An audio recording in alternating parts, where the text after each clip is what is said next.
What's up, boys and girls? Your boy Dread is back, giving you guys my review of Fast and Furious 7. Just got back from seeing the movie. That movie is phenomenal. It is phenomenal in more ways than one. Now, when you go to a Fast and Furious movie, you know what to expect. You know, car chases and explosions and like. But all right, before I get into the review, I do got to point out a couple of things.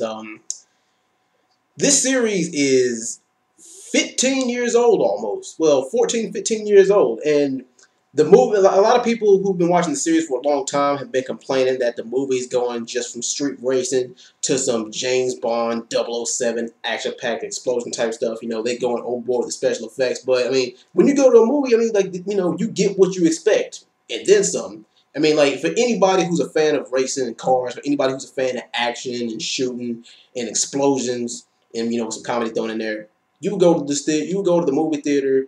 You'll come in getting what you expected, and you'll come out satisfied.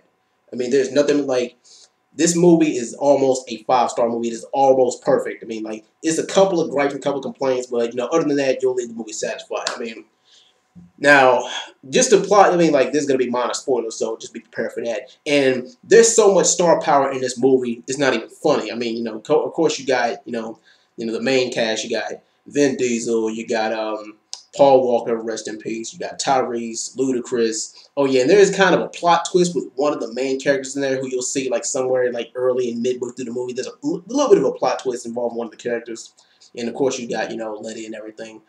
But yeah. Anyway, oh yeah, like I said, with the guest appearances, you know, everybody like you got T-Pain and Iggy Azalea and Ronda Rousey. I mean, it's just phenomenal with all these guest appearances. But anyway, just the plot of the movie. The movie starts after Fast 6, but like after Fast 6 and during the ending of Tokyo Drift, where you see Han's death and Ian Shaw, Owen Shaw's brother, he hacks the FBI's network and tries to find he's like a ghost, like he's pretty much the most chameleon-like person on the planet. He gets in and out wherever he needs, and it just disappears and just leaves a path of destruction everywhere.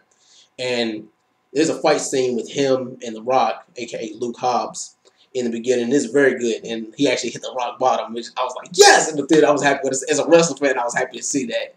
And yeah, basically, the whole plot of the movie is just trying to him putting a hit out on the Toretto family. And, pretty much Dom's crew and the Toretto family. And Dom's crew is employed in trying to track him down and put it into him once for all. Even Kurt Russell makes an appearance, which is friggin' amazing. And, he's this whole escape from L.A. type of dude in the movie. And, I kind of like the reference they made to that in the movie. And overall, like I said, you will be completely satisfied with the plot of the movie. Like the plot, I'll give it, I'll give it a 9 out of 10. The acting, I'll give it a 9 out of 10.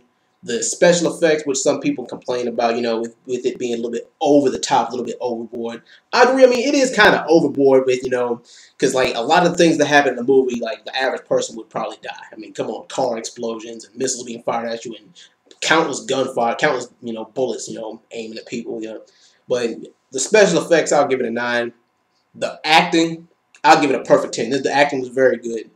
The comedy, I'll give that, I'll give that a perfect 10 too. And just the drama of the movie, and there's a couple of tearjerker moments in the movie, especially with the end. But there's just one particular part when they're at in the beginning, when they're at Han's funeral, where Tyrese, where he looks at Paul Walker, or I'm just gonna speak in character, where Rome looks at Brian and says, "I can't do this anymore. I can't do any more funerals." And that part almost made me choke up. It really did. I mean, because it's kind of like a premise to what really happened to Paul Walker in real life. But I walked in this movie expecting what I got and walked out completely satisfied. Overall, there's not really too much wrong with this movie. The movie's 2 hours, a little bit over 2 hours long, probably about 2 hours and 20 minutes long. The fight scenes are good. The choreography is good.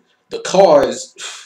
I probably say between Tokyo Drift and Furious 7, it's a toss-up between which had the best cars. And, this movie had some of the best cars in the series.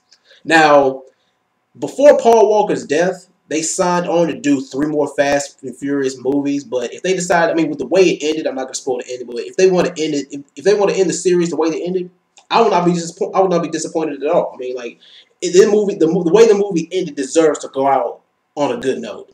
And Vin Diesel's monologue at the end will have you, you know, almost ready to burst into tears. So overall, very good plot, good action, good comedy, a couple of tearjerker moments. And when you go to a movie like this, what more can you really ask for? But anyway, like I said, I'll give this movie a 9 out of 10. If you guys seen the movie, what do you think? This thing, of course, as spoiler free as possible. Mine are spoilers. But anyway, if you guys seen the movie yet, you know, drop your comments. Let me know what you think of this movie. But anyway, I'm out, guys. I'll see you the next time. Peace.